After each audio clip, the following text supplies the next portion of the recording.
Ada beberapa keputusan hidup dari orang tua kita yang justru mengharuskan kita, mengajarkan kita untuk mengambil jalur hidup yang beda. Get ready with me sambil cerita, menganggap loyalitas itu lebih penting daripada value. Nah kalau dulu kan kerja di suatu tempat bertahun-tahun, itu tuh dirasa kayak menjadi sebuah keputusan yang bagus. Ekonomi itu kayak semakin gak masuk akal. Banyak yang udah loyal tapi dikit.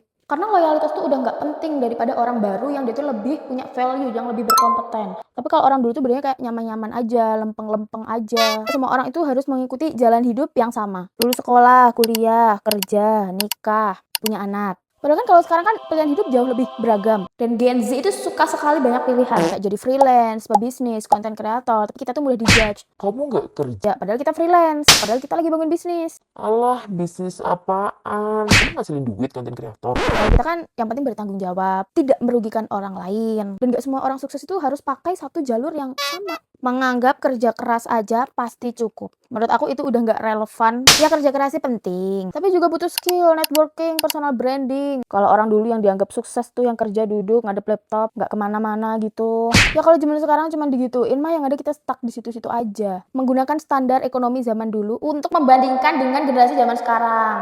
Nilai rupiah dulu tuh beda. Sekarang aja dolar udah 18.000 kemarin. Inflasinya udah parah banget. Itu juga gara-gara yang dulu-dulu nah. Jadi membandingkan dulu umur segini udah gini, udah punya ini. Sekarang kok masih gitu-gitu aja. Tanpa membandingkan nilai ekonomi. Itu tuh kayak sesuatu yang gak make sense. Menghormati generasi sebelumnya. Itu tuh bukan berarti harus niru banget semuanya. Kita harus sesuaikan dengan strategi hidup kita dan bagaimana keadaannya hari ini. Nah kalau keadaan udah berubah, semuanya udah serba berubah kan cara mainnya juga harus sudah berubah. And this is a secret. Kalau aku mau diajak berpikir kritis tiap hari.